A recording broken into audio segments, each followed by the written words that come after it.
محترم المقام جناب حضرت مولانا قاری چند محمد صاحب سے درخواست کروں گا کہ وہ درس حدیث کا آغاز فرمائیں۔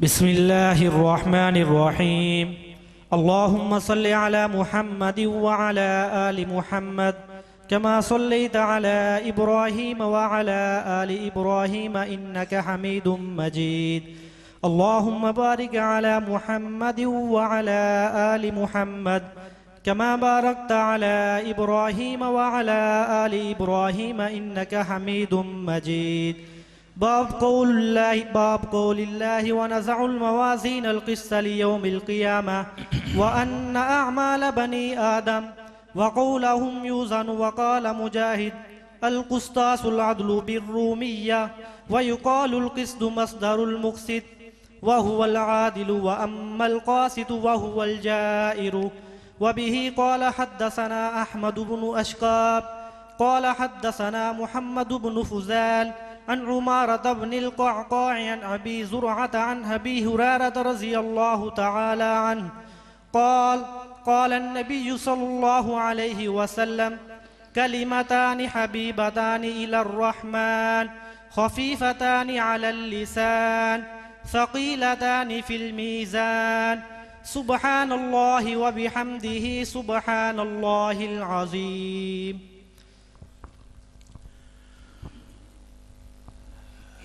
اللهم صل على سيدنا وأصحاب سيدنا ومولانا محمد وبارك وسلم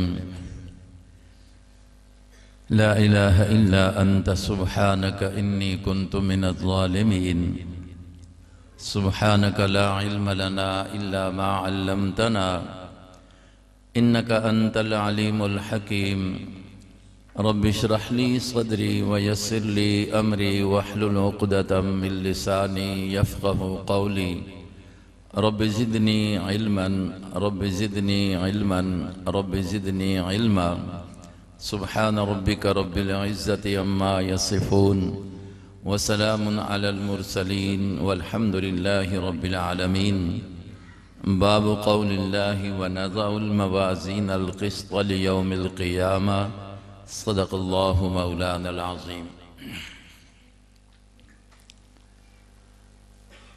سب سے پہلے کچھ جو تاخیر ہوئی ہے پہنچنے میں آپ سے اس پر معذرت ہے۔ سفری معاملات ہی ایسے ہوتے ہیں کہ بعض اوقات بندہ جو چاہتا ہے وہ نہیں ہو سکتا۔ بہرحال اللہ کا جو فیصلہ ہوتا ہے اس کے مطابق ہی بات بنتی ہے۔ دوسرے نمبر پر میں آج جس ادارہ میں ہم بیٹھے ہیں دارالعلوم المدنیہ، استاد العلماء شیخ الحدیث حضرت مولانا محمد عبد الوارث صاحب رحمہ اللہ جو اس کے بانی ہیں، ان کے لیے یہ صدقہ جاریہ ہے۔ دعا کے ساتھ ہم بات شروع کرتے ہیں کہ اللہ ان کے صدقہ جاریہ کو قبول فرمائے۔ اور اس کے بعد جن بچوں نے، یہ میرے سامنے 3 نوجوان بیٹھے ہیں جنہوں نے اپنا علمی سفر جو آج سے 10 12 15 سال پہلے شروع کیا، الحمدللہ آج ان کا یہ سفر مکمل ہو رہا ہے۔ اس پر ہم سب ان کو مبارکباد پیش کرتے ہیں اور رب ذوالجلال سے دعا کرتے ہیں کہ اللہ رب العزت ان کو جو اللہ نے نعمت عطا فرمائی ہے، نبی کی وراثت علمی جو عطا فرمائی ہے، جہاں اللہ ان کے لیے اس کو مبارک بنائے تو وہاں ان کو اس کو سنبھالنے کی توفیق بھی نصیب فرمائے۔ آپ کا یہ سالانہ پروگرام علماء کرام اپنے اپنے موقع پر وقت پر آپ کے سامنے قرآن و سنت کی روشنی میں گفتگو فرمائیں گے، آپ کی رہنمائی فرمائیں گے۔ دینی ماحول ہے، میرے ذمہ یہ جو ایک ذمہ داری لگائی گئی کہ میں بخاری شریف جو حدیث کی کتب میں صحت کے لحاظ سے ساری کتب کی سردار کتاب سمجھی جاتی ہے، اس کی آخری حدیث برکت کے لیے ان طلباء، ان جو ابھی علماء بن رہے ہیں، ان کے سامنے اس کو بیان کر دوں۔ مجھے یقین ہے اور طریقہ یہی ہوتا ہے کہ حدیث کے حوالہ سے جو علمی نکات ہوتے ہیں وہ اساتذہ کرام جو پڑھاتے ہیں تو وہ پڑھا دیتے ہیں۔ یہاں پر چونکہ ایک عوامی مجمع بھی ہے جہاں علماء طلباء ہیں تو اس کے ساتھ ساتھ عوام الناس بھی ہیں، میں کوشش کروں گا کہ اسی حدیث کی روشنی میں اور نبی پاک صلی اللہ علیہ وسلم کے ارشادات کی روشنی میں اللہ کچھ ایسی گفتگو کرا دے کہ جس سے طلباء علماء کے علاوہ حضرات جو عوام الناس یہاں پر تشریف فرما ہے ان کو بھی فائدہ ہو جائے۔ توفیق اللہ کی طرف سے ہوتی ہے، ہم اس سے توفیق مانگ کر کوئی کام بھی شروع کریں، اس کے نام کی جو ہے برکت حاصل کر کے تو امید ہوتی ہے کہ اللہ رب العزت اس کام میں، اس بات میں اللہ ضرور برکت رکھتے ہیں اور اثر رکھتے ہیں۔ ہم نے آپ جس ادارے میں بیٹھے ہیں اور جس محفل میں آئے ہیں، بات واضح ہے کہ ان طلباء کرام کی اس خوشی میں آپ اور ہم شریک ہیں۔ انہوں نے ایک سفر شروع کیا تھا اور اس سال انہوں نے پورا سال جو کتب پڑھی ہیں ان میں سیاہ ستہ، یہ تو عوام الناس سنتی تو رہتی ہے، علماء جانتے ہیں کہ سیاہ ستہ یہ مسلمانوں کے لیے احادیث نبویہ کا ذخیرہ جمع کیا گیا ہے، جس میں نبی پاک صلی اللہ علیہ وسلم کے اقوال، نبی علیہ السلام کے افعال درج کیے گئے اور باسند ان کو یہاں پر ثابت کر کے لکھ دیا گیا۔ یہ ان محدثین کا ہمارے اوپر احسان ہے، امام بخاری رحمہ اللہ کا، امام مسلم کا، امام ترمذی کا، امام ابن ماجہ کا، اسی طریقے سے ابو داود شریف کا، امام نسائی، اور پھر اسی سال ان حضرات نے امام طحاوی کی، طحاوی جو مشہور نام سے مشہور ہوئی ہے، اس کو بھی پڑھا، موتین، موتا امام مالک، موتا امام محمد، گویا کہ یہ 9 کتب جو ہیں حدیث کی انہوں نے اس سال پڑھی ہیں، تو گویا سارا سال ان کا نبی کی باتوں میں، نبی کے کاموں میں لگنے میں لگا رہا، سارا سال ان کا اس میں گزرا۔ کہیں یہ کہہ رہے ہیں قال رسول اللہ صلی اللہ علیہ وسلم، کہیں یہ کہہ رہے ہیں کہ کان رسول اللہ یفعل کذا، بس یہی ان کا سارا سال گزرا ہے۔ تو آپ دیکھیں، یار کی باتوں میں بندہ وقت گزار دے، یار کے کاموں کے تذکرے میں بندہ وقت گزار دے، اس سے کوئی اچھا وقت اور بھی ہو سکتا ہے؟ بات پتہ نہیں سمجھ نہیں آئی ہے۔ نبی ہم سب کو سب سے زیادہ محبوب ہیں، اور یہ محبوب اس لیے ہے کہ اس کے بغیر ایمان بھی بنتا نہیں۔ آپ علیہ السلام سے سب سے زیادہ کائنات میں مخلوق کے اندر مومن ہونے کے لیے محبت سب سے زیادہ ہونی چاہیے۔ یہ بات ٹھیک ہے جی؟ آپ حضرات چونکہ ایک سبق ہے نا، تو سبق کے انداز میں ہی اگر آپ کچھ، یہ حضرات علماء بننے والے یہ تو ہے ہی ہیں، لیکن آپ حضرات بھی چونکہ اس محفل کا حصہ بنے ہوئے ہیں، تو میں آپ کو اس محفل کی اہمیت کہ انہوں نے سال شروع کیا وہ شوال سے شروع ہوئے، آج تقریباً 9 مہینے کے بعد آپ اس سفر کو یہ مکمل کر رہے ہیں۔ یہ سارا 9 مہینے کا جو سفر ہے یہ کس میں گزرا ہے؟ یا انہوں نے سنا ہے یا پڑھا ہے نبی کی بات کو، یا سنا ہے تو پڑھا ہے نبی کے کام کو۔ حدیث کس کو ہے؟ حدیث کہتے ہیں وہ باتیں، وہ کام جن کی نسبت محمد الرسول اللہ سے ہے، جن کی نسبت محمد الرسول اللہ سے ہے، حضور کی بات ہے، حضور کا کام ہے، جس کو اللہ نے اسوہ حسنہ کے ساتھ تعبیر کیا ہے۔ تو ان کا وقت سارا اسی میں گزرا ہے، اور یہ اس لیے گزرا ہے کہ ان کو اس لیے یہ سکھایا گیا ہے کہ اس پر عمل کرنا ہے۔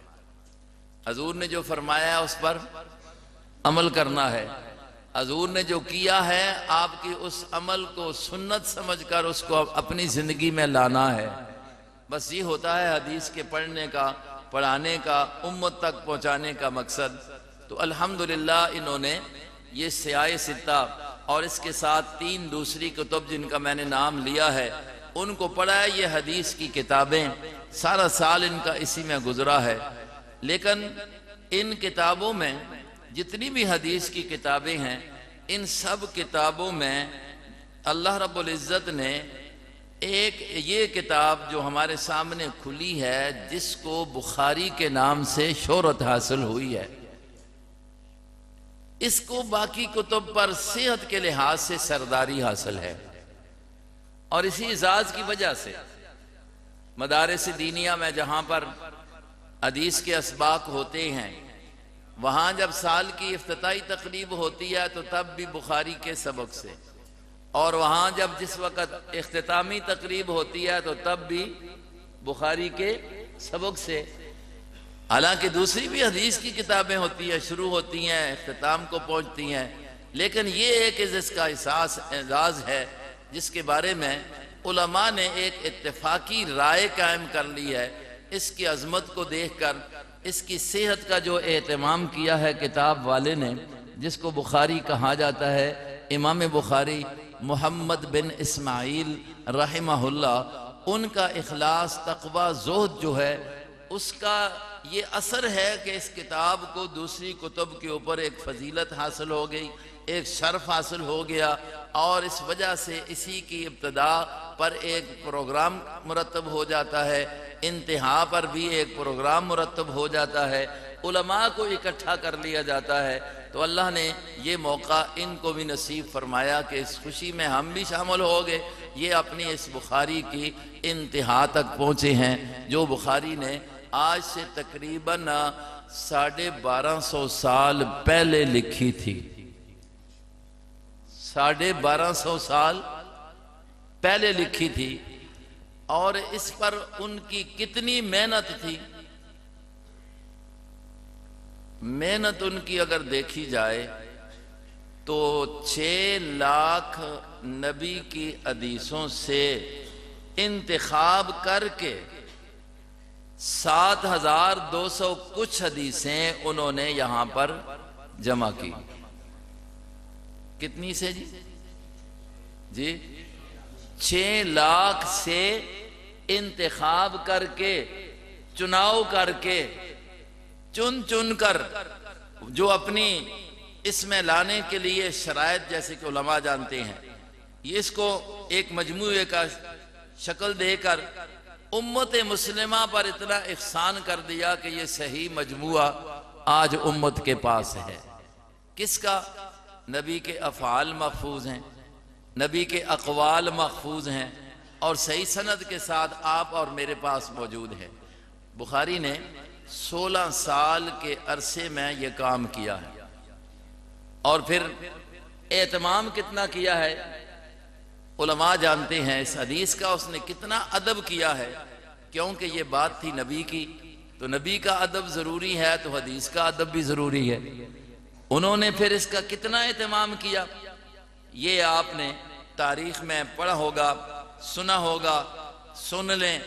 اس کتاب کو ویسے اتنی شہرت حاصل نہیں ہوئی ہے، اتنا مقام حاصل ویسے نہیں ہو گیا کہ جو علماء نے اتفاق کر کے کہہ دیا ہے کہ اصح الکتب بعد کتاب اللہ الصحیح البخاری۔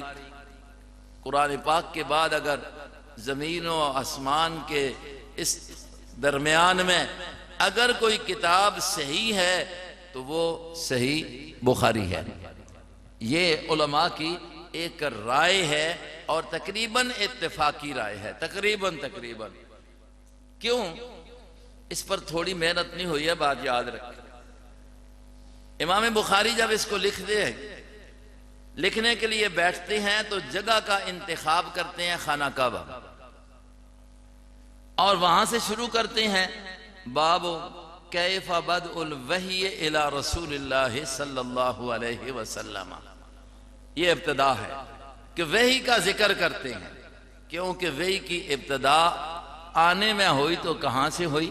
مکہ مکرمہ سے، او غار حرا سے، وہ بھی مکہ میں ہے۔ تو اس احترام کو اور اس برکت کو حاصل کرنے کے لیے امام بخاری رحمہ اللہ نے یہ اپنی کتاب کی ابتدا لکھنے کی شروع کی ہے تو خانہ کعبہ میں بیٹھ کر۔ اور جس وقت یہ اوپر جو عنوان ہے، 84 عنوان ہیں جن کو کتاب کے نام سے موسوم کیا گیا بخاری نے اپنی کتاب میں۔ ہمارے استاد محترم شیخ الحدیث مولانا امتیاز خان صاحب دامت برکاتہم العالیہ وہ فرماتے ہیں کہ 84 کتابوں کے عنوان یہ سمجھیں کہ امام بخاری نے 84 مضمونوں پر 84 کتابیں لکھ دی ہیں۔ ہم تو سمجھتے ہیں ایک کتاب ہے، لیکن انہوں نے 84 کتابیں لکھی، اور اس میں انسانی زندگی پیدائش سے لے کر اس کی موت تک جو کچھ انسان کو پیش آنے والا ہے اور جس طریقے کو اختیار کر کے وہ منزل مقصود جنت کو پا سکتا ہے، وہ ساری چیزوں کو امام بخاری نے ایک مجموعہ تیار کر کے امت مسلمہ کے اوپر ایک بہت بڑا احسان کر دیا ہے۔ پتہ ہے جا کر جس وقت عنوان لکھے تو مدینہ آگے، ریاض جنہ میں بیٹھے اور غسل کیا، حدیث لکھنی شروع کی ہے تو غسل کر کے 2 نفل پڑھ کے تراجم قائم کیے اور پھر حدیث لکھی۔ اب آپ دیکھیں تکرار کے ساتھ تقریباً 7,500 حدیثیں، اور اگر تعلیقات جو ہیں علماء سمجھتے ہیں ان کو ساتھ ذکر کیا جائے، شمار کیا جائے تو کل 900 احادیث گویا کہ تعلیقات سمیت یہاں پر 9,000 حدیثیں اس میں بنتی ہیں۔ اب امام بخاری نے ہر بات کو، ہر حدیث کو لکھنے کے لیے غسل کیا ہے، 2 نفل پڑھے ہیں، تو تقریباً 9,000 اگر احادیث ہیں تو غسل کتنے بن گئے؟ 9,000۔ نفل کتنے بن گئے جی؟ تو پھر قبولیت نہ ہو تو کیا ہو؟ علماء کرام آپ میرے سامنے جو بیٹھے، امام بخاری کی اس محنت کو اگر آپ مد نظر رکھ کر حدیث آپ نے پڑھی ہے، آگے اس میں یہی محنت کریں گے تو اللہ نے جیسے اس کو اتنا مقام اور رتبہ نصیب فرمایا ہے، اللہ آپ کو بھی یہ شرف نصیب فرمائے گا۔ حدیث کا ادب، الدین کلہ ادب، کتنا ادب ہے۔ خوشبو لگایا کرتے تھے، میسر ہوتی، غسل کیا کرتے تھے، اہتمام کیا کرتے تھے۔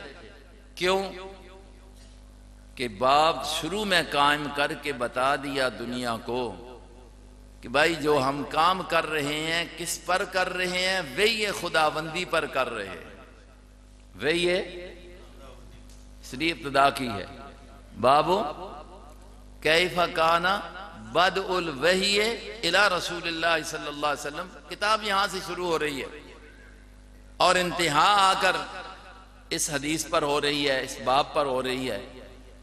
تو بتانا یہ چاہتے ہیں کہ وہی ہی ہماری بنیاد ہے، ہمارے مذہب کی، ہمارے ایمان کی، ہمارے اعمال کی بنیاد وہی ہے۔ میں آسان لفظوں میں کہہ رہا ہوں اگر آپ کو سمجھ آ رہی ہے، ہمارا ایمان بھی وہ ہوگا، بخاری یہ بتانا چاہتے ہیں، جس کی تائید وہی کرے، یعنی ہمارا عقیدہ، ایمانیات، جس کی تائید وہی سے ہو۔ شروع کرتے وقت بتا دیا کہ اس میں عقائد بھی ہیں، اس میں اعمال بھی ہیں، اس میں معاملات بھی ہیں، لیکن ہر ایک کو عبادت بنانا ہے، عمل کرنا ہے ان چیزوں پر، لیکن دیکھ کے کس کو؟ وہی کو۔ وہی بھیجنے والا کون؟ اللہ۔ لانے والا کون؟ جبرائیل امین۔ کس پر لائی گئی؟ محمد۔ اب اللہ کی عظمت کا مقابلہ کون کرے؟ نوریوں میں فرشتہ جبرائیل، اس کی عظمت کا مقابلہ کون کرے؟ طاقت کے لحاظ سے جو قرآن میں اس کی طرف وقت تھوڑا ہے، ورنہ قرآن جو اس کی اوصاف بیان کرتا ہے وہ اپنی جگہ پر، اور پھر جس پر لائی گئی ہے جناب محمد الرسول اللہ صلی اللہ علیہ وسلم کی ذات بابرکات پر، تو دیکھیں وہی جب اتنی عظیم ہے، بھیجنے والا بھی عظمت والی ذات، کل کائنات کی مالک ذات، خالق ذات، اور جس لانے والا ہے وہ نوریوں کی سردار ذات، اور جس پر آئی ہے وہ کائنات کی سردار ذات، تو وہ کتنی عظیم ہو گئی۔ تو اس لیے امام بخاری نے شروع سے بات اس طرح شروع کر دی کہ بھائی ہمارا ایمان بھی ہو تو کس کے تابع؟ ہمارا عقیدہ کس کے مطابق؟ وہی قابل قبول ہوگا۔ ہمارا عمل وہی کے تابع، ہمارے اخلاق وہی کے تابع، اور وہی دو طرح کی ہے، علماء جانتے ہیں، قرآن بھی وہی ہے، مصطفیٰ کی زبان سے نکلا ہوا جملہ بھی وہی ہے، حدیث رسول بھی وہی ہے۔ آگے تقسیم جو ہے وہ علماء کے لیے ہے۔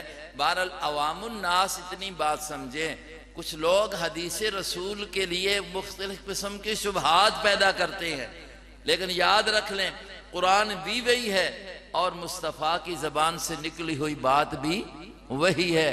اور یہ بات میں جملہ عام طور پر جو علماء تو اس طرح اس کو سمجھاتے ہیں، اگر اس کو ہم عام فہم کر کے اپنے شیخ القرآن کی زبان سے سمجھنا چاہیں تو وہ اس طرح ہم نے اپنے استادوں سے سنا اور شیخ کی تقریروں سے بھی سنا کہ وہ یہ کہا کرتے تھے، شیخ القرآن مولانا غلام اللہ خان نور اللہ مرقدہ، کہ قرآن اللہ نے دو اس امت کو دیے، اللہ نے قرآن اس امت کو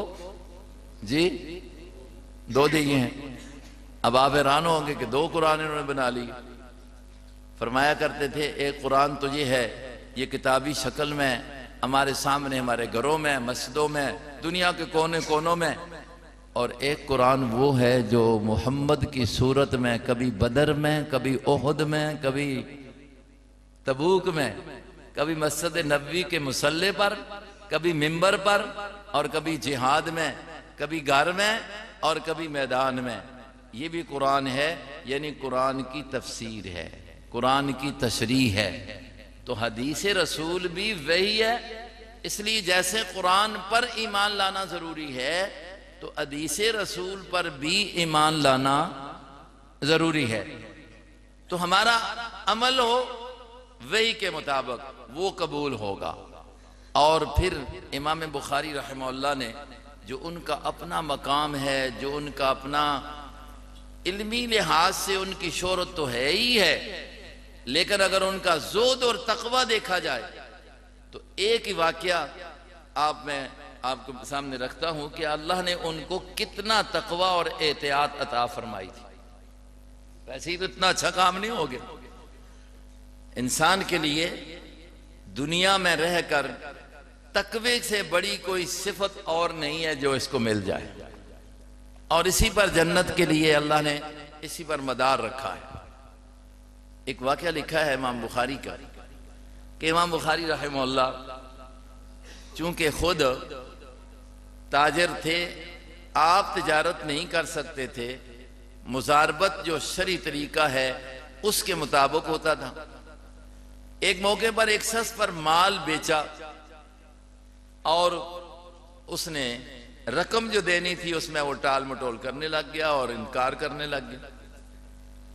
کسی نے کہہ دیا کہ آپ بخارا کا جو امیر ہے، گورنر ہے، آپ اس کے سامنے بات رکھیں، اس لیے کہ آپ کا وہ چاہنے والا بھی ہے، آپ کے مقام کو بھی جانتا ہے، تو آپ کے یہ اس دور کی 25,000 درہم وہ آپ کو وہ ضرور دلوا دے گا، اس کے سامنے رکھیں۔ امام بخاری رحمہ اللہ نے فرمایا میں اس دنیا کی اس رقم کے لیے اس گورنر کو جا کر کہوں اور اس سے رکا لے کر یا اس سے سفارش کروا کر میں یہ پیسے وصول کروں تو ہو سکتا ہے کہ کل یہ نہ ہو جائے کہ وہ مجھ سے کوئی اپنی دنیوی مقاصد کے لیے کوئی بات کروانا چاہے، پوچھنا چاہے، تاکہ میں اس کے حق میں بات کر دوں اور وہ بات شریعت کے مطابق نہ ہو، تو میں اس سے ان سفارش بھی اس لیے لینا نہیں چاہتا کہ کل کوئی وہ میرے بارے میں یہ خیال نہ باندھ لے کہ میں نے ایک اس پر احسان کیا ہے تو کل میرے حق میں بھی یہ کوئی بات جو ہے وہ غیر شرعی کہہ دے گا۔ اس خطرے کی بنا پر میں پیسے چھوڑ دوں گا، لیکن اس سے سفارش کرا کے وصولی کے لیے کبھی بھی تیار نہیں ہوتا۔ یہ اتنی بنیاد ہے۔ جس وقت یہ بخارا واپس آئے نا پڑھ کر، کتاب لے کر، یہ محنت کر کے، تو بڑے لوگوں نے ان کا استقبال کیا، بڑے لوگوں نے، تاریخ میں لکھا ہے بڑا استقبال ہوا، علماء کرام آئے، محدثین آئے، لیکن شیطان بھی بڑا تیز تراز ہے۔ امام غزالی رحمہ اللہ کی بات ہے نا، وہ فرماتے ہیں کہ یہ حسد ایک ایسی بیماری ہے اور اس کو زیادہ علماء کے اندر اس نے اس کے جھنڈے گاڑ رکھے ہیں، اور وہاں پر علماء میں حسد بھی پیدا ہو گیا امام بخاری کے اس مقام اور شرف کو دیکھ کر۔ تو انہوں نے اور یہ طریقہ اختیار کیا کہ وقت کے حاکم کو یہ کہا، امام بخاری نے یہ رب بڑی اچھی کتاب لکھی ہے جس میں حکومت کرنے کے اصول بھی ہیں، حاکم کے لیے اصول ہیں، حکومت کیسے کرنی ہے، رعایا کو کیسے چلانا ہے، ملک کو کیسے چلانا ہے، اس لیے کہ سب کچھ اس میں ہے، جامعیت ہے۔ تو آپ ان کو کہیں کہ یہ کتاب وہ آ کر آپ کو پڑھا جائے۔ حاکم نے کہہ دیا آپ مجھے پڑھا دیا کریں۔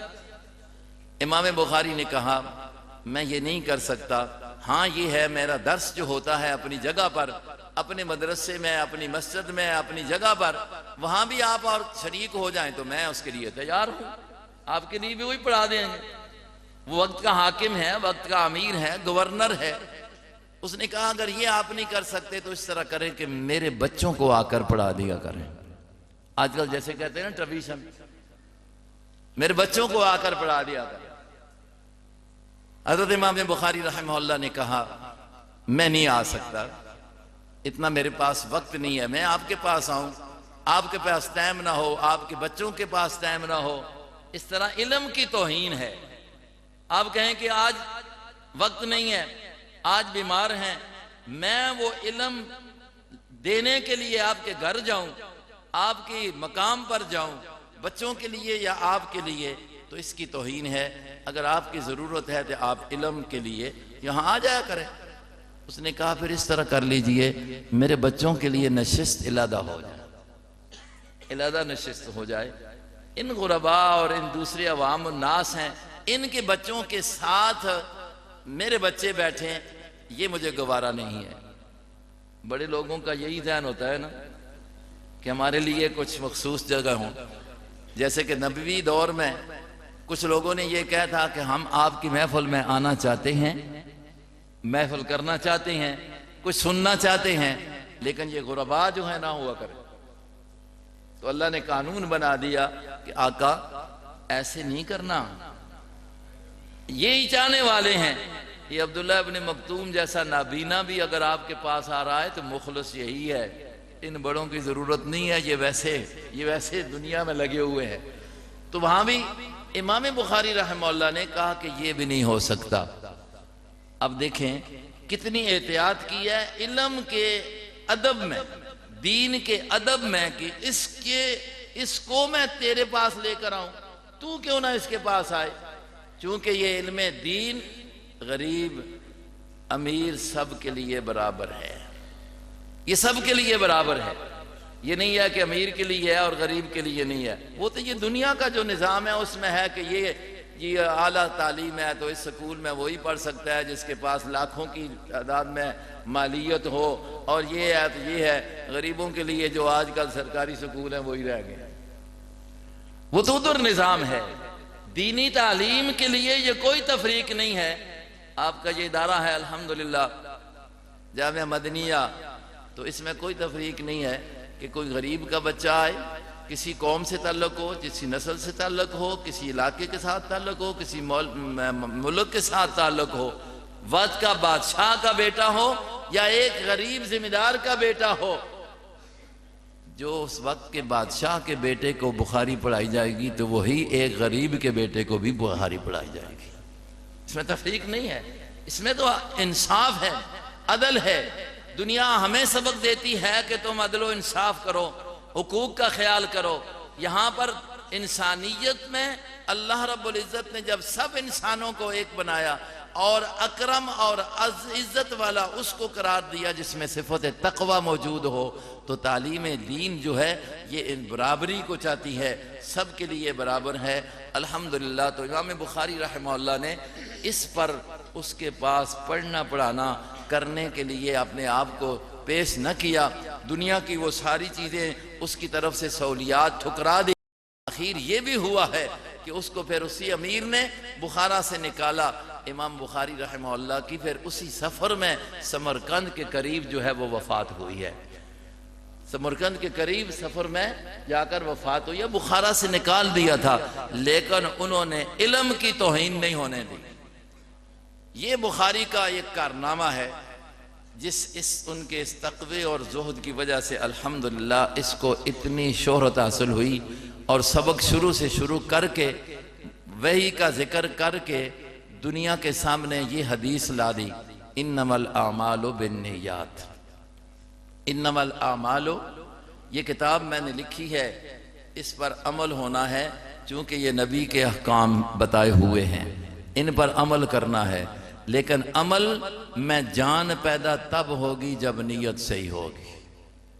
عمل میں جان تب پیدا ہوگی جب، یا اس طرح کہہ دو، عمل میں وزن تب بنے گا، چونکہ قیامت کے دن انسان کی نیکیاں یا انسان کی برائیاں گنی نہیں جائیں گی، بلکہ یہ آخر میں آ کر بتا دیا تولی جائیں گی۔ جب تلنی ہے تو نیکی کے اندر بھی وزن تب بنے گا جب نیت ٹھیک ہوگی۔ اس پر اگر آپ پیارے پیغمبر کی وہ روایت، وہ حدیث ذہن میں آئی ہوگی اور یاد کر لیں، آپ علیہ السلام نے فرمایا لا تسبوا اصحابی، میرے صحابہ کو برا بلا، میرے صحابہ کو برا بلا مت کہو۔ یہ کسی مولوی کی بات ہے جی؟ کسی مفتی کی بات ہے؟ مجتہد کی بات ہے جی؟ کس کی بات ہے؟ لا تسبوا اصحابی کس کا جملہ ہے؟ نبی پاک علیہ السلام کا۔ اور یہ بات پہلے ذہن میں آ گئی ہے کہ نبی کی بات بھی کیا وہی ہے جی؟ میرے صحابہ کو برا نہ کہو۔ کسی خاص صحابی کا کہا ہے یا سب کا کہا ہے جی؟ سب کا کہا ہے؟ ہاں ہاں، تو اب پتہ چلتا ہے کہ نبی کے ساتھ محبت، نبی کی باتوں کے ساتھ محبت، وہی کو ماننے والا کون ہے؟ صحابی صحابی ہے۔ اب اس پر کوئی تنقید کرتا ہے، گالی دیتا ہے، تو کیا وہ نبی کی اس فرمان کا مخالف نہیں ہے؟ منکر نہیں ہے؟ منکر ہے نا؟ حضور کہتے ہیں کسی میرے صحابی کو برا بلا اور یہ کہتا ہے نہیں جی عثمان جو ہیں وہ اس طرح کرتے رہے، معاویہ جو ہیں وہ اس طرح کرتے رہے، مغیرہ بن شعبہ اس طرح کرتے رہے. کچھ نے اپنے آپ کو اس لبادے میں کہ ہم بھی اہل سنت ہیں، اس لبادے میں آ کر انہوں نے یہ جو کام شروع کر دیا. لبادہ لبادہ رہے گا، لیکن تیرا جو عمل اور تیرا قول اور تیرا فعل ہے وہ بتا رہا ہے کہ تیرا تعلق اہل سنت کے ساتھ نہیں ہے. اس لیے کہ اہل سنت تو وہ ہیں جو نبی کی باتوں پر اور وحی پر اعتماد کرتے ہیں. وحی یہ کہتی ہے، نبی کی فرمان میں یہ بات آ گئی ہے کہ میرے کسی صحابی کو بھی برا نہ کہو. اتنی بات میرا خیال. اب جو بات میں کہنا چاہتا تھا کہ وزن بنتا ہے نیت سے، نیکی کا وزن بنتا ہے. حضور نے فرمایا کیوں میرے کسی صحابی کو برا نہ کہو؟ فرمایا اس لیے نہ کہو کہ اگر میرا کوئی صحابی ایک مد، یا میں عام سمجھانے کے لیے ایک مٹھی سمجھتے ہو جو کی اللہ کے نام پر صدقہ کرے، اور تم میں سے صحابی کے علاوہ جو دنیا ہے وہ جو ہیں احد پہاڑ جتنا سونا خرچ کریں، احد پہاڑ جتنا سونا خرچ کریں، تو آقا نے فرمایا کہ ان کا ایک مٹھی جو خرچ کرنے کا وزن نیکی کا اتنا ہے کہ تمہارا ایک احد پہاڑ جتنا سونا خرچ کرنے کا وزن نہیں ہے. کیوں؟ کہ ان کی نیت اعلیٰ ہے، ان کی نیت اعلیٰ ہے. وہ نیت، اس کا مقام، اس کا درجہ، اس کی مضبوطی جو ان کو اللہ نے عطا فرمائی ہے شاید آپ کی نہ ہو، اس لیے عمل کا وزن ان کا کیا ہے؟ زیادہ ہے. تو بات آج سمجھ آ رہی ہے کہ امام صاحب نے شروع کتاب میں عنوان دیا کیف کان بدء الوحی، آگے اعمال وحی والے بتلائے، لیکن ساتھ پہلے بتا دیا کہ ان اعمال میں بھی وزن تب بنے گا کہ نیت صحیح ہوگی. اگر نیت میں فطور ہے تو وہ دکھلاوا ہے، ریا ہے. نمازی نماز پڑھتا ہے، خیال کرتا ہے کہ مجھے یہ کہیں کہ بڑا نمازی ہے. حاجی حج کرتا ہے تو کہتا ہے کہ لوگ کہیں بڑا جی حج والا ہے جی، بڑا جی الحاج لوگ کہہ دیں. زکوٰۃ دینے والا زکوٰۃ دے رہا ہے، خیال یہ آ گیا شیطان نے کہ بلکہ لوگ کہیں بڑا سخی ہے، تو کام تو خراب ہو گیا. نیت کی خرابی کی وجہ سے اس کے عمل کیا ہو رہے ہیں؟ ضائع ہو رہے ہیں. تو ہمیں بھی بخاری یہ بتا رہا ہے کہ میں نے جو کام شروع کیا ہے اس لیے شروع سے آپ نے بھی شروع کی تھی اور اختتام کو پہنچ رہے ہیں. تو اس میں سب سے پہلی بات یہ ہے کہ نیت درست ہوگی. تو پھر آخر میں آ کر کہہ دیا کتاب التوحید والرد علی الجہمیہ. یہ 84واں مضمون ہے، 84ویں کتاب ہے امام بخاری رحمہ اللہ کی. خلاصے کے طور پر کہا وہی جو کچھ کہتی ہے وہ اس کا آخر آ کر اس بات پر اتفاق ہے کہ بھائی وحی کا سب سے اہم سبق یہ ہے کہ التوحید اور توحید کے عقیدے کے خلاف کوئی اگر طبقہ ہے تو اس کی رد بھی کرنی ہے. ایک ہے اس بات توحید، ایک ہے توحید کے منکرین کی رد. یہ بخاری سبق دے رہا ہے. چونکہ جس وقت تک بیماری کی نشاندہی کر کے اس بیماری کا علاج نہ کیا جائے تو بیماری ختم نہیں ہوتی. ایک ہے دوائی دینا صحت کے لیے، ایک ہوتا ہے بیماری کو ختم کرنا. صحت برقرار رکھنے کے لیے غذائیں لوگ کھاتے رہتے ہیں، لیکن یہ ہے کہ اگر بیماری لگ جائے اس کی تشخیص کر کے نشاندہی کر کے اس کو ختم نہ کیا جائے، اس کے لیے کوشش نہ کی جائے، اس کی رد نہ کی جائے، اس کے لیے اس سے بچاؤ کی کوشش نہ کی جائے اور نہ بتایا جائے کہ یہ بیماری ہے، تو بیماری میں مبتلا ہو کر نقصان ہوتا ہے۔ تو امام بخاری رحمہ اللہ نے آخر میں آ کر کہہ دیا کتاب التوحید ہے، لیکن رد الجہمیہ کر کے، اس میں جہمیہ کے طبقات ہیں، معتزلہ ہے، دوسرے خوارج ہیں، ان کی بھی تردید کر دی۔ میں نے اپنے استادوں سے یہ بات سنی ہے، ایک بات اس لیے امام بخاری یہ جو کرنا چاہتے ہیں تو وہ یہ ہے کہ توحید بھی وہ معتبر ہوگی جو وہی کتابیں ہو۔ توحید بھی وہ کتابیں ہوگی جو وہی کے، نہ یہ کہ معتزلہ والی توحید، نہ یہ کہ جہمیہ والی توحید۔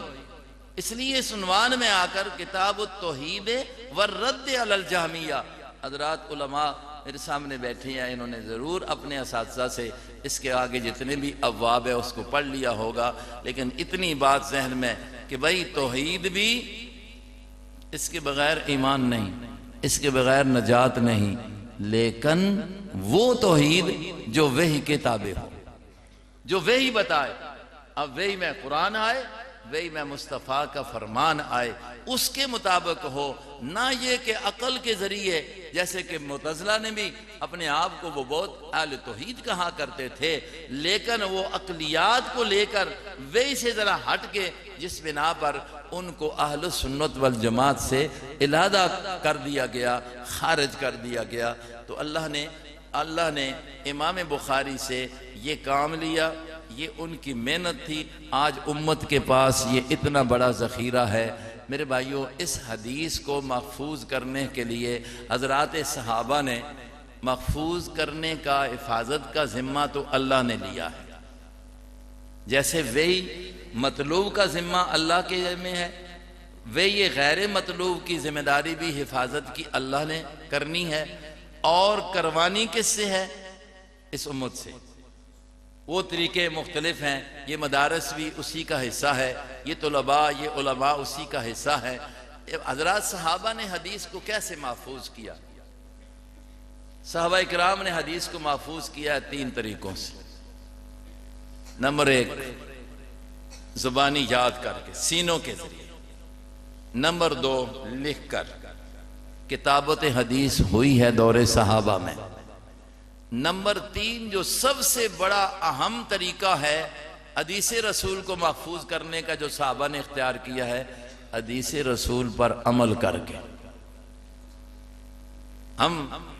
ہمیں بھی یہ طریقہ اختیار کرنا چاہیے۔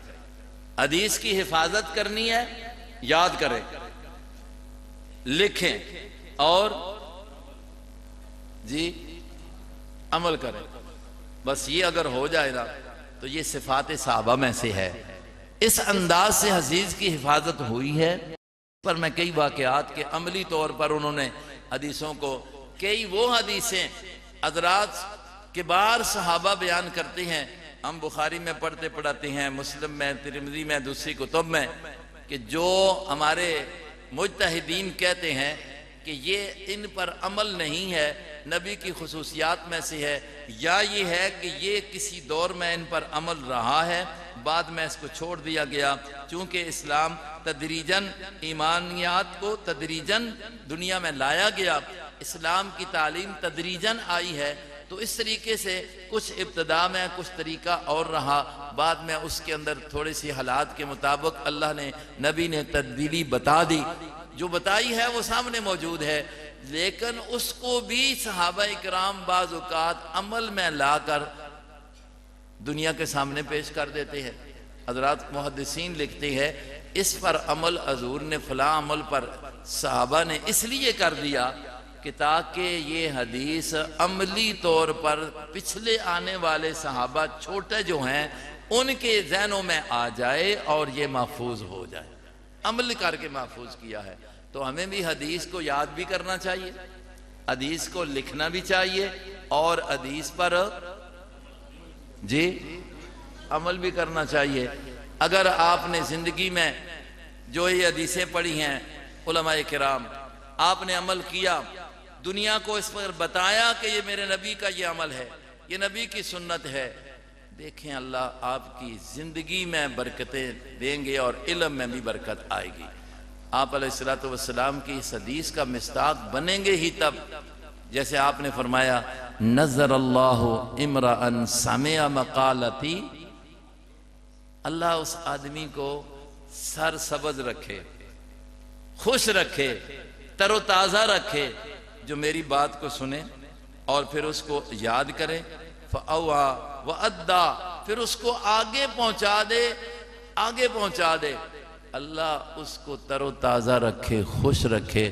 محدثین کی زندگی، جنہوں نے حدیث کو یاد کیا ہے، کتابت کی ہے، عمل کیا ہے، اس کو آگے پہنچایا ہے، خود عمل کیا ہے، اللہ رب العزت نے دنیا میں بھی ان کی زندگیوں میں خوشیاں رکھی ہیں، زندگیوں میں تازگی رکھی ہے۔ اس لیے کہ دعا کس کی ہے؟ جناب مصطفیٰ علیہ السلام کی۔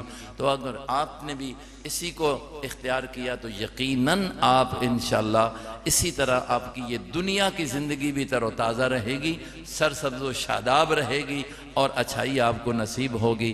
میں آخر میں جو انہوں نے حدیث پڑھی ہے اس کا میں ترجمہ کر دیتا ہوں، اور اس کے ساتھ ساتھ جو چند باتیں ہیں وہ بھی جو آسان سی ہیں، عوام بھی جو سمجھ سکے کر دیتا ہوں۔ تو وقت کے مطابق میں اس کو ذکر کر دیتا ہوں۔ امام بخاری نے آخر میں نے کہا شروع میں کہا بابو کیف کان بد الوی، اور پھر نیت کا ذکر کیا۔ اب آخر میں بتانا چاہتے ہیں کہ یہ ساری باتیں جو ہیں عمل ہوا ہے، اس خیال سے کرو کہ کل تلے گا، اس خیال سے زندگی گزارو کہ کل حساب ہوگا، قیامت آئے گی۔ انسان آیا ہے، ایک اس کی انتہا ہے، کائنات بنی ہے، ایک اس کی انتہا ہے۔ جیسے اس کی ابتدا ہے ایسے اس کی پھر ابتدا، اس انتہا اس دنیا کی زندگی کی ہے، یہ بات یاد رکھیں۔ ابتدا اور انتہا دنیا کی زندگی کے ہے، آخرت کی زندگی کی ابتدا تو ہے، انتہا کوئی بھی نہیں ہے۔ مرنے کے بعد جو زندگی شروع ہو رہی ہے، اب اس کے بعد ایک محشر میں قیامت کے قائم ہونے کے بعد زندگی شروع ہو رہی ہے۔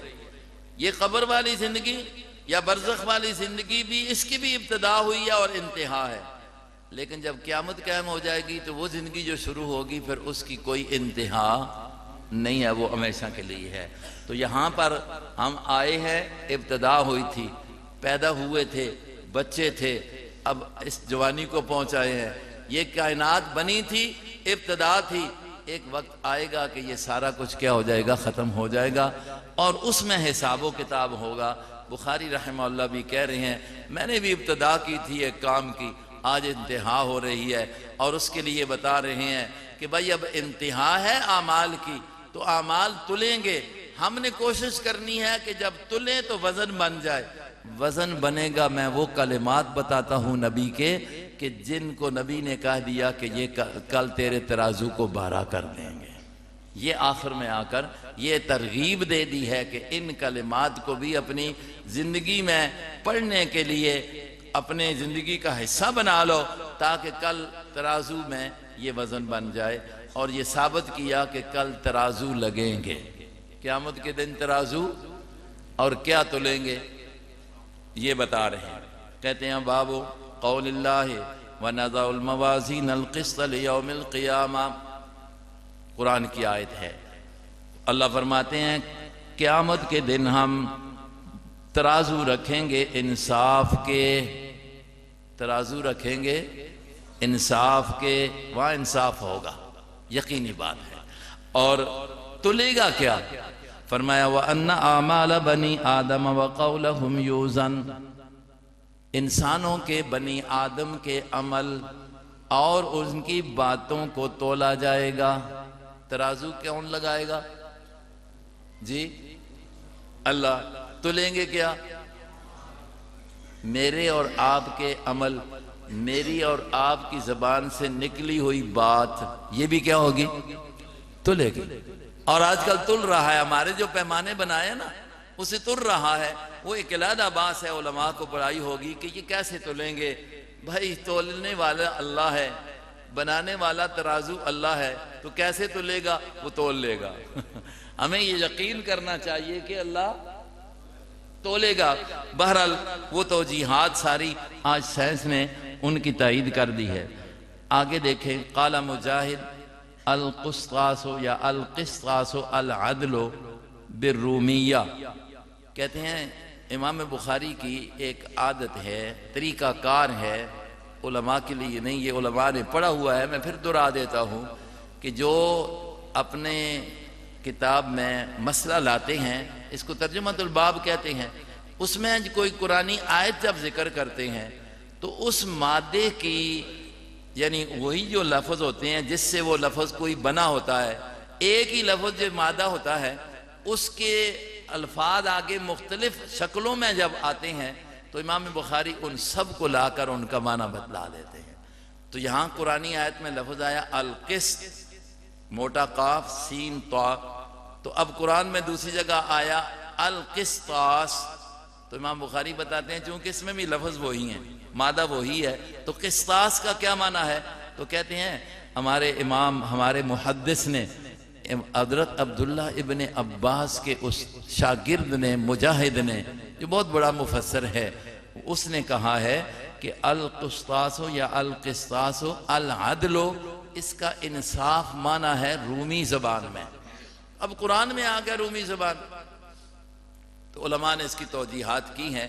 آسان سی بات علماء کو استادوں نے بتائی ہوگی کہ بھائی کچھ لفظ ایسے ہیں جو عربی میں بھی استعمال ہوتے ہیں اور دوسری زبانوں میں بھی استعمال ہوتے ہیں، وہ عربیت کے اندر ہی ہے، قرآن عربی میں نازل ہوا ہے، اور ایک لفظ جو ہے وہ دونوں زبانوں میں استعمال ہو سکتا ہے، یا ادھر سے نقل ہو کر عربی میں آ کر عربی بن گیا ہے۔ تو یہ اس لیے اس لفظ کی معنی آپ کو بتا دیا العدل۔ لیکن آگے تھوڑی سی علمی بات کرتے ہیں، جو ہماری اس عربی کی گریمر ہے اس کے حوالے سے بات کرتے ہیں، کہ اس کی وجہ سے ہمیں پتہ چلتا ہے کہ ایک ہی مادے کے الفاظ جو ہوتے ہیں، معنی میں جب بابوں کا فرق آ جاتا ہے، مجرد سے مزید پر چلا جائے، مزید سے مجرد پر آ جائے، تو اس میں جو ہوتا ہے معنی میں فرق آ جاتا ہے۔ دیکھیے یہاں پر کہتے ہیں کہ وَيُقَالُ الْقِسْطُ مَصْدَرُ الْمُقْسِطِ، حالانکہ مقصد کا مصدر اقصاد ہے، باب افعال ہے، تو علماء نے کہہ دیا یہ مصدر المصدر ہے، یا معنی یہ ہے کہ معنی مصدر نہیں بتلانا چاہتے، مقصد بتانا یہ چاہتے ہیں کہ قسط مقصد کا مادہ بھی قسط ہی ہے، اس سے مقصد بھی قسط سے ہی بنا ہے، اسی مادے سے بنا ہے، اور اس کا معنی آتا ہے هو العادل، وَأَمَّا الْقَاسِطُ فَهُوَ الْجَائِرُ، مقصد ہو اس میں فاعل مزید سے تو اس کا معنی آ جائے گا عادل، اور اگر یہی مجرد سے آ جائے اس میں فاعل تو اس کا معنی آ جاتا ہے جائر۔ وَأَمَّا الْقَاسِطُونَ فَكَانُوا لِجَهَنَّمَ حَطَبًا، اور ادھر آتا ہے إِنَّ اللَّهَ يُحِبُّ الْمُقْسِطِينَ، اللہ انصاف والوں کو پسند کرتے ہیں۔ تو یہ ایک علمی بات آپ کو اساتذہ اکرام نے پڑھائی ہوگی۔ آگے حدیث نقل کی ہے اس دلیل پر کہ کل ترازو لگے گا، اعمال تلیں گے، باتیں تلیں گی، اس پر حدیث بھی لیا ہے، قرآن سے استدلال کیا اور پھر نبی پاک کی حدیث لائی ہے، حدیث سند ہے، اور دین سارا ہمارے پاس با سند ہے۔ امام بخاری سند کو لا کر، محدثین سند کو ذکر کر کے دنیا کو سبق دیتے ہیں کہ ہمارا دین سارے کا سارا کیا ہے۔ ان حضرات نے مسلم کے مقدمہ یہ بات پڑھی ہے کہ اگر سند نہ ہونا، عبداللہ ابن مبارک کہتے ہیں جس کی مرضی ہے جو کہتا رہے۔ آج جتنا بگاڑ ہے نا، جتنا بگاڑ ہے، عقیدے کا بگاڑ، اختلاف، اعمال کا اختلاف، یہ سارے کا سارا اس بنا پر ہے کہ دنیا نے آج سند کی اہمیت کو چھوڑ دیا ہے، جس کی مرضی ہے جو کہہ رہا ہے، جو ہی بات بھی ہو دین کی، کوئی بات کوئی کرتا ہے، کوئی مولوی ہو، کوئی پیر ہو، کسی مسلک سے تعلق رکھتا ہو، بھائی کوئی بات کرے کہ نبی نے یہ فرمایا ہے، یہ دین ہے، تو آسان سی بات ہے کہ دین ثابت ہوتا ہے سند سے ہی ہوتا ہے۔ اگر سند صحیح نہیں ہے تو دین کی کوئی بات ثابت نہیں ہو سکتی ہے۔ پیش کر دو سند۔ تو بخاری رحمہ اللہ نے دیکھیں ان کلمات کو ثابت کرنے کے لیے کہ یہ نبی کے طرف سے آئے ہیں. اب کیسے آئے ہیں، کس لڑی سے آئے ہیں؟ تو وہ کہتے ہیں میرے تک یہاں تک پہنچے ہیں، ہمارے تک پہنچے ہیں. بڑی اور نیچے سے ایک پوری لڑی ہے. میری اپنی سند، آپ کے استاد نے بھی آپ کو اپنی سند بتلائی ہوگی، اور پھر کل اگر آپ اپنے شاگردوں کو اللہ نے موقع دیا حدیث بتلائیں گے تو آپ کو بھی سند بتلانی پڑے گی. اور جو استاد عظیم ہوتے ہیں ان کا ذکر ضرور سند میں کیا جاتا ہے. اگر کسی استاد کو کوئی شاگرد چھپاتا ہے تو وہ مدلس بن کر اس کی اپنی عدالت ختم ہو جاتی ہے اپنی عدالت اس کی ختم ہو جاتی ہے. تو اس لیے دیکھو امام بخاری بتا رہا ہے میرے استاد ہیں جن سے میں نے یہ چیز لی ہے. وَبِهِ قَالَ حَدَّثَنَا أَحْمَدُ بْنُ أَشْكَابَ. یہاں تک پہنچنے کے لیے ہماری سند ہے امام بخاری تک، اور اس میں حضرت شاہ ولی اللہ رحمہ اللہ تک. اور پھر یہ کتاب میں انہوں نے خود پڑھی ہے. ترمذی کے شروع میں بھی آگے شاہ ولی اللہ سے ایک سند لکھی ہوئی ہے آگے حدیثوں کی. تو میں نے خود جو حدیث پڑھی بخاری، میں نے جو پڑھی ہے اپنے استاد شیخ الحدیث مولانا محمد صابر رحمہ اللہ سے. اللہ نے بڑا علمی ملکہ نصیب فرمایا تھا، اور انہوں نے بخاری پڑھی ہے حضرت مولانا محمد ادریس کاندیلوی رحمہ اللہ سے. انہوں نے بخاری پڑھی ہے حضرت مولانا ادریس کاندیلوی نے حضرت شیخ الہند سے بھی اور حضرت انور شاہ کشمیری سے بھی، یہ دونوں سے پڑھی ہے. اور اگر شیخ الہند ہیں انہوں نے آگے حدیث پڑھی ہے حضرت مولانا رشید احمد گنگوئی، حضرت مولانا قاسم نانوتوی رحمہ اللہ سے. ہمیں اس سند پر بڑا فخر ہے، اس لیے ہم اپنے آپ کو دیوبندیت سے وابستہ رکھتے ہیں، ان پر فخر کرتے ہیں. اور حضرت مولانا قاسم نانوتوی، رشید احمد گنگوئی رحمہ اللہ، ان کی آگے حدیث کی سند شاہ عبد الغنی ہے. شاہ عبد الغنی سے آگے شاہ عبد العزیز ہیں. شاہ عبد العزیز سے آگے جو ہیں حضرت شاہ عبد الغنی سے اوپر شاہ اسحاق ہیں. ان سے اوپر آگے شاہ عبد العزیز ہیں جو حضرت شاہ ولی اللہ کے صاحبزادے ہیں. اور پھر آگے شاہ ولی اللہ، پھر اوپر سند پوری کرتے کرتے امام بخاری تک پہنچتی ہے. ہمیں اس پر فخر ہے. اور میں آپ چونکہ میں اس حدیث کو بیان کرنے لگا ہوں، مجھے حدیث کی اجازت جو ہے دیوبند کے محتمم شیخ الحدیث مولانا قاری محمد طیب صاحب کے صاحبزادے حضرت مولانا قاری سالم قاسمی صاحب نے بھی باقاعدہ سند عطا فرمائی ہے اجازت حدیث کے لیے. پھر ان کی جتنی اوپر سندیں ہیں بڑی عالی سند ہے. اللہ رب العزت نے ہمیں اس کے ساتھ وابستہ رکھا ہے. تو امام بخاری رحمہ اللہ فرماتے ہیں میرے تک یہ بات پہنچائی میرے استاد احمد بن اشکاب نے، بہت بڑے محدث. انہوں نے کہا قال حدثنا محمد بن فضیل، انہوں نے عن عمارہ بن قیقا عن ابی زرعہ عن ابی ہریرہ رضی اللہ عنہ. یہ حدیث رسول ہے اور اس کی سند صحابی تک امام بخاری تک جو پہنچی ہے، ایک استاد کا واسطہ احمد بن اشکاب، دوسرے محمد بن فضیل، تیسرے عمارہ بن قیقا، چوتھے ابو زرعہ، اور پانچویں نمبر پر ہیں صحابی رسول. یہ ان کے اوپر استاد. آگے نبی علیہ السلام ہیں. آپ نے بخاری میں پڑھا ہے کہ بخاری کو ایک اعزاز حاصل ہے کہ وہ ثلاثیات بیان کرتے ہیں. 22 روایتیں ثلاثی لائے کہ یہ ان کے درمیان، صحابی تک درمیان میں، نبی تک 3 واسطے ہیں. یہاں دیکھیں 5 واسطے آئے ہیں، وہاں 3 واسطے ہیں. ہمارے استاد مولانا صابر رحمہ اللہ جب پڑھایا کرتے تھے تو جب یہ ثلاثی روایت آتی نا تو فرماتے اپنی زبان میں، یارا بخاری پہ چومنان ہے، بخاری جھوم رہا ہے، اس بات پر خوش ہو رہا ہے کہ مجھے ثلاثی روایت مل گئی ہے. تو اس پر پھر کہا کرتے تھے بخاری کو تو 22 روایتیں ملی ثلاثی، میرے امام ابو حنیفہ کو تو ساری ملی ہی ثلاثی. اور پھر آج دنیا نے جو اس انفیت کے خلاف پروپیگنڈا کر رکھا ہے اور یہاں تک اصول بنا رکھے ہیں کہ حنفیت کے پاس حدیث نہیں ہے، اور کبھی کہتے ہیں کہ اگر کسی روایت کے اندر کوفی آ جائے تو وہ روایت معتبر نہیں ہوتی. آپ کو اساتذہ کرام نے بتایا ہوگا. اور یہ پھر اس کو کدھر لے کر جاؤ گے؟ امام بخاری رحمہ اللہ کی یہ جو ثلاثی روایات ہیں، علماء عوام نہیں سمجھ رہے، علماء تو سمجھ رہے ہیں، آپ حضرات تو سمجھ رہے ہیں.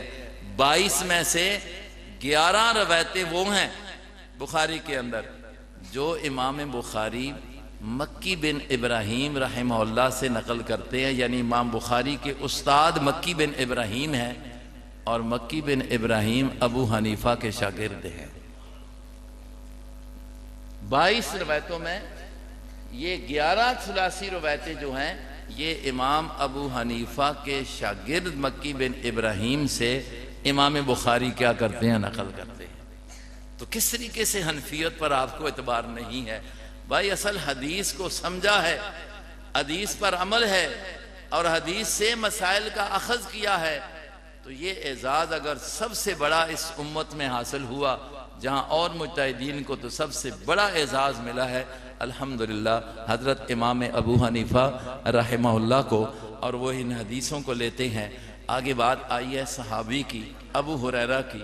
آپ جانتے ہیں کہ حدیث کے ان کتب کے اندر سب سے زیادہ مرویات یعنی روایتیں جو آئی ہیں وہ حضرت ابو ہریرہ رضی اللہ عنہ سے ہیں. کیوں ہیں اتنی حدیثیں؟ صحابہ اور بھی تھے، حضرات اور بھی تھے. میں یہ کہا کرتا ہوں، آپ کے لیے کہہ رہا ہوں طلباء اکرام کے سامنے، کہ بھائی دیکھیں بڑے بڑے صحابہ اور بھی ہیں. ابو ہریرہ جو ہیں اتنی حدیثیں بیان کرتی ہیں، ایک تو ان کی اپنی بات ہے. ہمیں سمجھ آتا ہے کہ ابو ہریرہ نے صحیح طالب علمی کا حق ادا کیا ہے،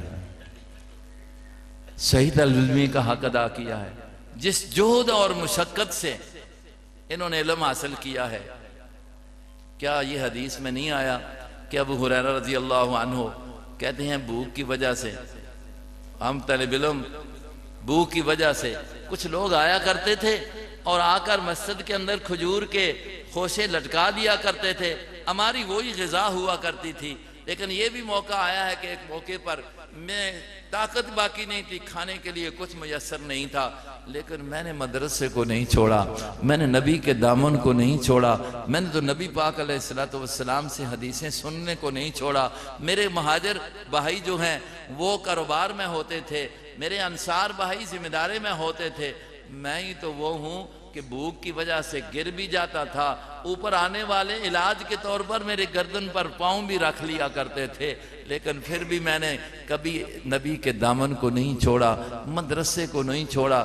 اس مشقت کے باوجود جب اس میں آپ نے اپنی طالب علمی کو رکھا تو اللہ نے اتنا اعزاز دیا ہے.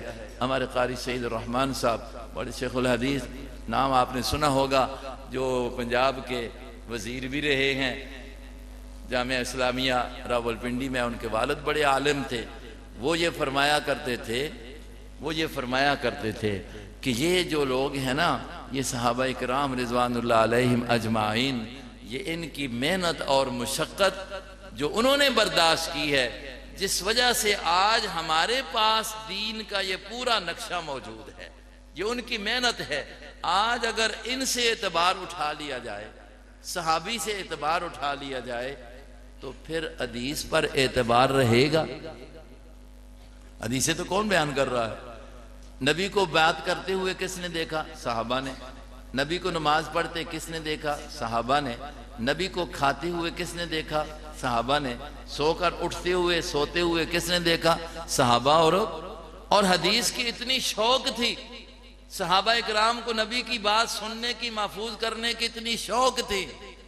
میں ایک واقعہ، حضور علیہ السلام نے، حدیث میں آتا ہے، ان ساتھیوں نے پڑھا ہے بخاری کے اندر بھی، جب وقت قریب ہوا ہے نا وفات آقا علیہ السلام کا، اپنی بیٹی، سب سے چھوٹی بیٹی فاطمہ الزہرا کو بلایا، کان میں بات کہی. فاطمہ رونے لگ گئی. تھوڑی دیر پھر بلا کر کان میں بات کہی، وہ چپ کر گئی، خوش ہو گئی. عائشہ صدیقہ رضی اللہ عنہا پوچھتی ہیں فاطمہ بعد میں، فاطمہ بتاؤ کیا بات ہوئی ہے؟ پہلے آپ رو پڑی، دوبارہ آپ کیا ہو گئی؟ خاموش ہو کر خوش ہو گئی۔ اب یہ مقصود کیا تھا عائشہ کا؟ چاہت تھی کہ مجھے یہ بات پتہ چل جائے نبی کی۔ فاطمہ نے کہا کہ یہ راز کی بات ہے، یہ راز کی بات ہے۔ نبی علیہ السلام دنیا سے چلے گئے، اب راز تو فاش ہو گیا، بات یہی تھی۔ حضرت فاطمہ سے پھر عائشہ آ کر پوچھتی ہیں، عائشہ بتاؤ وہ کیا بات تھی، یہ کیوں کر رہی ہیں؟ حدیث کے ساتھ محبت ہے، حدیث پتہ چل جائے۔ فاطمہ نے کہا بات یہ تھی کہ جس وقت پہلی بات میرے ساتھ میرے کان میں کہی تو کہا کہ میں جا رہا ہوں، میں دنیا چھوڑ رہا ہوں، تو میں رو پڑی۔ اور دوبارہ بات آ کر کہا کہ سب سے پہلے میرے ساتھ ملنے والی، حدیث ہے، سب سے پہلے تو مجھے ملے گی، سب سے پہلے تو مجھے ملے گی۔ تو میں اس پر خوش ہو گئی، چلو اپنے بابا سے ملاقات ہو جائے گی، جلدی ملاقات ہو جائے گی۔ میں علماء سے معذرت کے ساتھ ایک بات پوچھ دوں کہ حضرت فاطمہ کی ملاقات کہاں ہونی تھی؟ جی جی ان کی قبر جنت البقیع میں، نبی کی قبر جو ہے روضہ وہ مسجد نبی کے ساتھ ہے، درمیان میں کچھ فاصلہ۔ ملاقات کہاں ہونی؟ جہاں نبی ہے وہاں فاطمہ بھی ہوں گی، تو پتہ نہیں سمجھ آئی جی؟ ہاں، اللہم الرفیق الاعلی، پتہ نہیں کیوں نہیں سمجھ آ رہے، اور اتنا عظیم ایک خلا پیدا کر دیا گیا ہے۔ اتنی واضح سی بات ہے کہ جہاں نبی کا مقام ہے فاطمہ نے بھی وہاں جانا ہے، اور وہاں ہی کیا ہوگی؟ ملاقات ہوگی۔ وہ عالم برزخ ہے، اور اللہم الرفیق الاعلی جو نبی نے مانگا تھا وہاں نبی موجود ہے، وہاں نبی کی روح مبارک موجود ہے۔ اصل جہاں تک جسم مبارک ہے، اللہ نے اس قبر کے اندر سارے نبیوں کا جسم، میرے نبی کا جسم بھی محفوظ رکھا ہوا ہے، محفوظ رکھا ہوا ہے، اس میں ذرہ برابر بھی کوئی شک کی بات نہیں۔ بہرحال یہ بات ادھر نکل گئی۔ حدیث کے ساتھ شوق صحابہ کا وہ بتانے کے لیے میں نے ایک بات رکھ دی ہے۔ ابو ہریرہ رضی اللہ عنہ فرماتے ہیں، قال النبی صلی اللہ علیہ وسلم، فرمایا نبی پاک صلی اللہ علیہ وسلم نے، کلمتان حبیبتان الی الرحمن، حضور نے فرمایا دو کلمے یعنی دو کلامیں، حبیبتان الی الرحمن، رحمان کو بڑے پسند ہیں۔ کس کو؟ دو کلامیں رحمان کو بڑی پسند ہیں۔ خفیفتان علی اللسان، اور زبان پر پڑھنے میں بڑی آسان ہیں۔ ثقیلتان فی المیزان، ترازو میں بڑی وزنی ہے، ترازو میں۔ اب حضور کا انداز تو دیکھیں، حضور جستجو پیدا کرنے کے لیے نا طریقہ کار ہوتا ہے۔ فرمایا دو کلامیں اللہ کو بڑی پسند ہیں۔ اب آپ کی میری چاہت پیدا ہوئی کہ وہ کون سی ہیں؟ فرمایا کہ اور چاہت بڑھانے کے لیے مت سمجھو کہ وہ کہنی آسان نہیں ہے، مشکل ہے، بڑی آسان ہے، بڑی آسان ہے۔ اور ان کا وزن بھی کیا ہوگا؟ بہت زیادہ ہوگا۔ بخاری نے جس لیے اس کو لایا ہے کہ کل وزن ہوگا، قول بھی تلیں گے، باتیں بھی تلیں گی، یہ کلمہ بھی تلے گا، وزن بن جائے گا۔ اور وہ کلمے دو کون سے ہیں جو اللہ کو، رحمان کو بڑے محبوب ہے، پڑھنے بڑے آسان ہیں، اور کل قیامت کے دن ترازو میں وزن کے لحاظ سے بڑے بھاری ہوں گے؟ آپ بھی میں بھی ان کو محبت کے ساتھ پڑھ لیتے ہیں۔ سبحان اللہ و بحمدہ، سبحان اللہ العظیم، سبحان اللہ و بحمدہ، سبحان اللہ العظیم۔ ان کا معنی تو یہ ہے پاک ہے اللہ، پاک ہے اللہ، و بحمدہ، اور ساری تعریفیں اسی رب کے لیے ہیں جو پھر پاک ہے اللہ، العظیم بڑی عظمت والا ہے۔ یہ بڑے وزنی کلمے ہیں، بڑے آسان ہیں، اور بڑے رب کو محبوب ہیں۔ اور ان کا خلاصہ مطلب یا معنی اگر آپ جاننا چاہتے ہیں تو اس تعبیر سے جان لیں کہ جو بات کلمہ لا الہ الا اللہ ہو میں موجود ہے، وہی بات سبحان اللہ و بحمدہ میں موجود ہے۔ سبحان اللہ میں بھی کیا ہے؟ اللہ شریکوں سے پاک، عیبوں سے پاک، ٹھیک ہے؟ اور بحمدی میں کیا ہے؟ سب تعریفوں کا مالک، معبود، یہ اس بات ہے۔ تو پہلے کیا نفی ہے، پھر اس بات ہے۔ کلمے میں بھی کیا پہلے کیا ہے؟ لا الہ، آگے ہے الا اللہ، کوئی معبود نہیں، کوئی معبود نہیں، اس کے ساتھ کوئی شریک۔ پرانے حضرات نے تو سنا ہوگا حضرت شیخ القرآن کی بات کو، کہ تو دنیا آ کر کہتی ہے حضرت مثبت انداز میں، مثبت انداز میں، وہ کہا کرتے تھے میں کیا کروں، رب نے شروعی بات کلمے میں ہی نفی سے کی ہے، میں مثبت کہاں سے نکالوں؟ پہلے بات ہی مثبت کی ہے، تو مثبت کی نہیں، پہلے بات ہی کس کی ہے؟ نفی کی ہے۔ پہلے ساری کائنات سے الہ ہونے کی نفی کر، پھر الوہیت ثابت ہے تو صرف کس کی ذات کے لیے؟ ایک اللہ کی ذات کے لیے۔